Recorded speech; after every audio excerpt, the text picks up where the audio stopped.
Assalamualaikum warahmatullahi wabarakatuh. Apa kabar sobat data yang ada di rumah? Semoga semua sehat selalu dan selalu menjaga 3M, yaitu memakai masker, mencuci tangan, dan menjaga jarak. Hai sobat data, salam Satu Data Pendidikan Indonesia. Kembali lagi bersama kami di program Tanya Dapodi. Sebelumnya pasti kita perkenalan dulu ya. Boleh, siap. Nama saya Jess. Dan saya Ihsan. Dan kami semua membawakan program Tanya Dapodi. Apa itu tanda? Oke, jadi sobat data buat yang belum tahu tanda itu apa, tanda ini adalah salah satu program terbaru kami di channel Bahas Dapodik, di mana kami akan memfasilitasi teman-teman sobat data semua. Tentunya dalam pertanyaan-pertanyaan yang terkait dengan Dapodik ya, Mas. Betul sekali. Tuh. Dan untuk kali ini ada topiknya. Apa pertanyaan tanda nih. Topiknya adalah persiapan menjelang cut off BOP PAUD dan Dikmas. Oke, jadi kalau kemarin itu kita sudah cut off untuk BOS. Itu ya, sekarang PAUD ya. Sekarang PAUD dan Dikmas. Kalau BOP PAUD dan kesetaraan. PAUD dan kesetaraan ya. Betul. BOP dan termasuk dia DAK non fisik ya kalau nggak salah. DAK non fisik. DAK non fisik. Boleh tahu nggak sih kapan sih kira-kiranya cut off untuk BOP PAUD ini? Sesuai Juknis di Permendikbud nomor 13 tahun 2020 bahwa BOP cut off-nya pada tanggal 30 September. 30 apa 31? 30 September. 30. Tidak ada 31 dong. Oh iya, September. kalau 31 kemarin Agustus ya. Kemarin Agustus. Oh, iya. Oke. Jadi kita nih mau bacain pertanyaan-pertanyaan sobat data yang dari Instagram ya? Instagram Dapodik_official. Oh, itu jangan lupa tuh. Di follow. Iya. Kita punya Instagram Dapodik_official. Bagi sobat data yang belum follow, silahkan di follow dulu. Kita akan memberikan informasi seputar Dapodik. Iya. Oke, kita bisa langsung jawab pertanyaannya nggak? Atau Bisa. Ada di Instagram. Oh, ada. Ada dong. Ternyata gini sobat data. Ini adalah salah satu minda kita gitu ya. Jadi Mas Jess ini adalah satu admin Dapodik yang mana dia juga pegang medsosnya ya, benar ya? Oh, kebetulan begitu. Tapi banyak, bukan hanya saya yang minda. Iya. Yang suka menjawab-jawab juga banyak itu. Seperti kameramen kita. Ada Bapak Farhan. Bapak Farhan. Ada Bapak kamu juga. Oh iya siap. Iya dong. Oke, kita langsung ke pertanyaan pertama deh. Oke, pertanyaan pertama. Tentang dari Sami Zuaf. Data apa saja yang perlu disiapkan untuk cut off BOP itu kira-kira apa aja? Sebenarnya kan ini kalau kita bicara soal BOP itu kan ada perbedaannya dengan BOS gitu ya. Setahu kita nih kalau misalkan BOS itu harus pakai NISN, harus punya NISN, tapi kalau BOP itu berdasarkan umur kalau nggak salah. Berdasarkan usia. Dan itu juga disebutkan di Permendikbud nomor 13 tahun 2020. Jadi ada kategori usianya itu untuk PAUD ya 0 sampai 6 tahun 6 tahun betul sekali. Untuk yang Dikmas 7 sampai 21 tahun. Itu untuk yang Dikmas. Dan ini sobat data, pastikan kalau kita misalkan sudah mengetahui cut off BOS ini, pastikan data peserta didik itu masuk ke dalam aplikasi Dapodik. Bukan cuma masuk tapi juga terdaftar di rombongan belajarnya. Aktif di rombongan belajar. Iya gitu. Oke, ada pertanyaan lagi nggak sih? Ada lagi. Jadi itu yang persiapkan kira-kira ya. Peserta didiknya jangan lupa untuk aktif di rombongan belajar. Oke. Kemudian pertanyaan selanjutnya. Di Dapodik banyak data warning. Apakah berpengaruh saat penarikan data untuk BOP? Data warning. Nah, ini gini sobat data. Sebenarnya kalau kita bicara soal validasi yang ada di aplikasi Dapodik itu kan kita bagi menjadi dua gitu ya. Ada validasi lokal, ada validasi pusat. Status validasi warning itu tidak mempengaruhi terhadap BOP. Betul. Selagi sekolah bisa mengirimkan data, selagi sekolah bisa melakukan proses pendataan dengan baik dan data itu terkirim dengan lengkap, otomatis siswa yang ada terdaftar dalam rombongan belajar itu otomatis akan menjadi calon penerima BOP gitu. Jadi yang intinya tuh invalid terlebih dahulu itu supaya diselesaikan dulu ya. Yang merah-merah itu. Yang merah itu sampai 0. Gitu. Sampai 0. Sampai ada yang merah-merah lah. Gitu. Iya. Karena kalau ada merah kita nggak bisa sinkron dong. Sama saja. Yang intinya kita adalah sinkronisasi terlebih dahulu. Iya.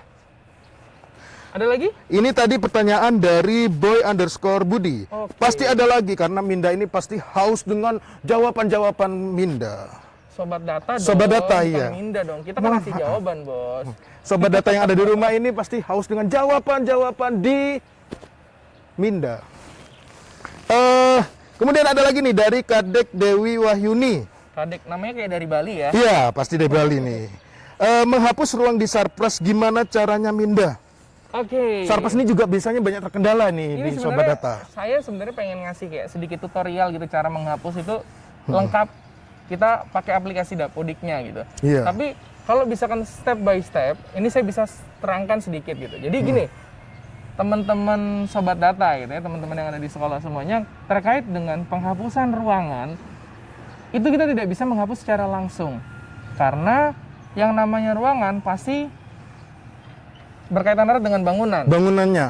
Jadi kalau tipsnya, kalau kita ingin menghapus ruangan tersebut, kita harus membuat bangunan terlebih dahulu. Jadi betul. bangunannya kita buat dulu, Ya, kasih nama bangunan fiktif, nama bangunan fiktif. namanya bangunan fiktif atau bangunan yang akan dihapus. Ya, kemudian Kemudian kita mapping si ruangan tersebut ke dalam bangunan. ditaruh di situ ruangannya. Ya, tinggal Ditaruh masuk di bangunan. ke ruangan, pilih ruangannya, klik edit, terus ditambah di bagian bangunannya itu pilih bangunan yang akan dihapus atau bangunan fiktif tadi. Nah, kalau sudah sampai situ, apa sih yang harus dilakukan? Nah, balik lagi ke tab pilihan bangunan. Kita pilih bangunannya, pilih tombol hapus buku, Betul, hapus pembukuan, betul, diisi tanggal keluarnya, betul. klik simpan, selesai. Nah, berarti menghapusnya itu dari bangunannya. Iya, jadi bangunannya yang kita hapus. Gitu. Jadi bukan ruangannya. Kenapa kita bisa menghapus ruangan secara langsung? Karena ruangan pasti butuh bangunan.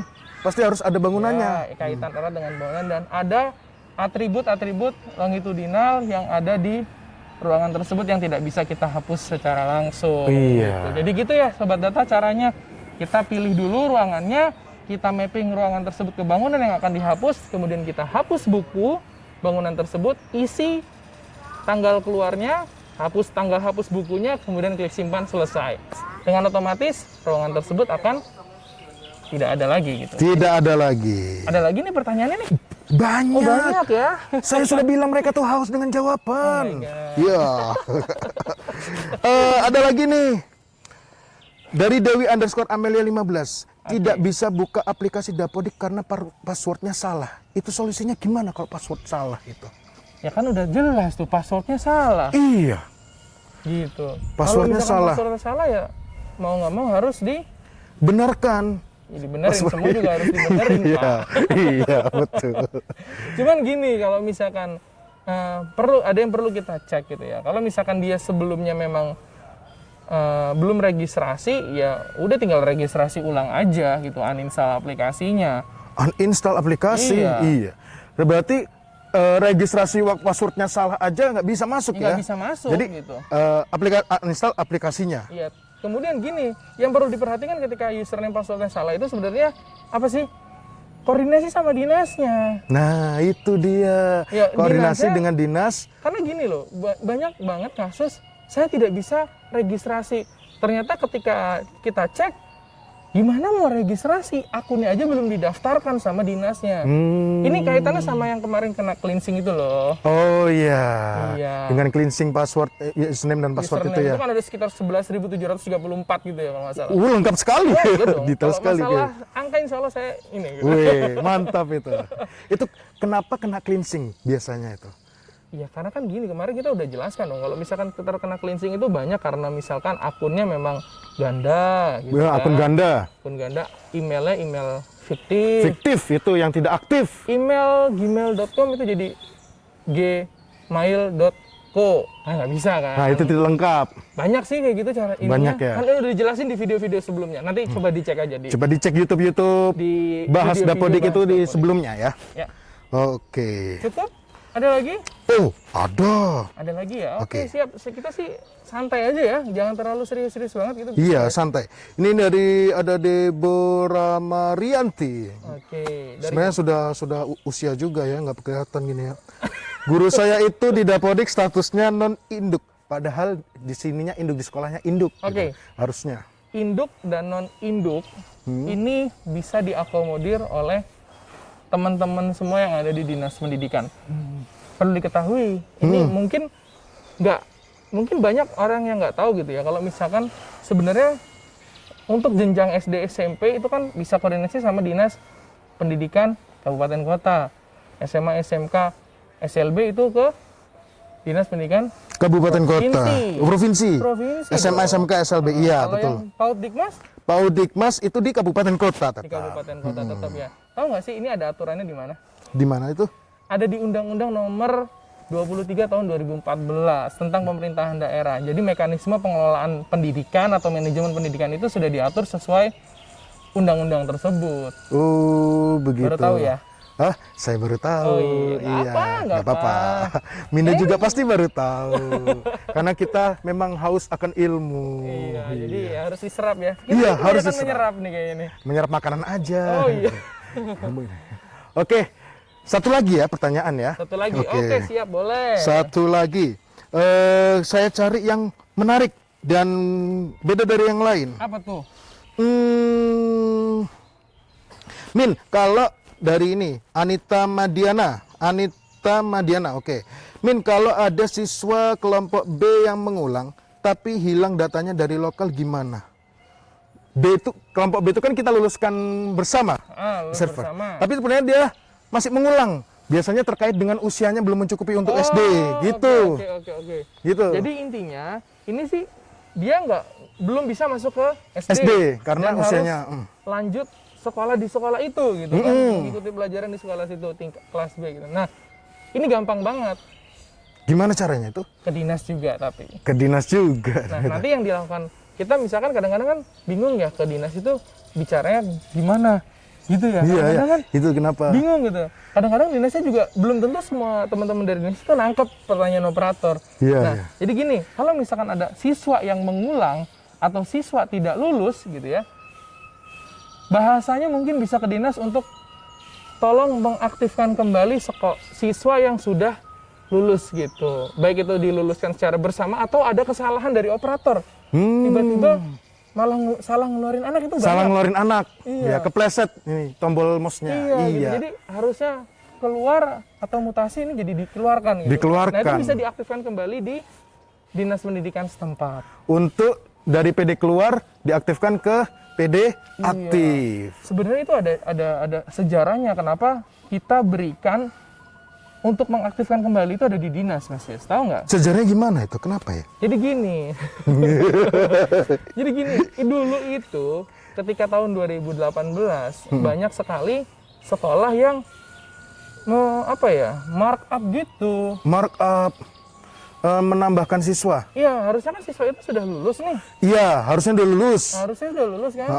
Nah, terus dia balikin lagi. Kembali lagi. Biar dapatnya banyak. Nah, dapatnya banyak apa itu? Nah, gitu deh. Itu dah, ya. Nah, intinya, dan lebih absurd lagi, dikembalikan lagi ke jenjang awal, di tingkat awal. Itulah yang menyebabkan kenapa sekarang untuk kita mau mapping siswa di tingkat yang di bawah atau di tingkat yang di atas itu harus melalui dinas. Karena disitulah letak kontrolnya dinas gitu. Jadi gitu Sobat Data ya. Ya, kira-kira bukan apa kita mempersulit, tapi ini ada pun karena untuk mengantisipasi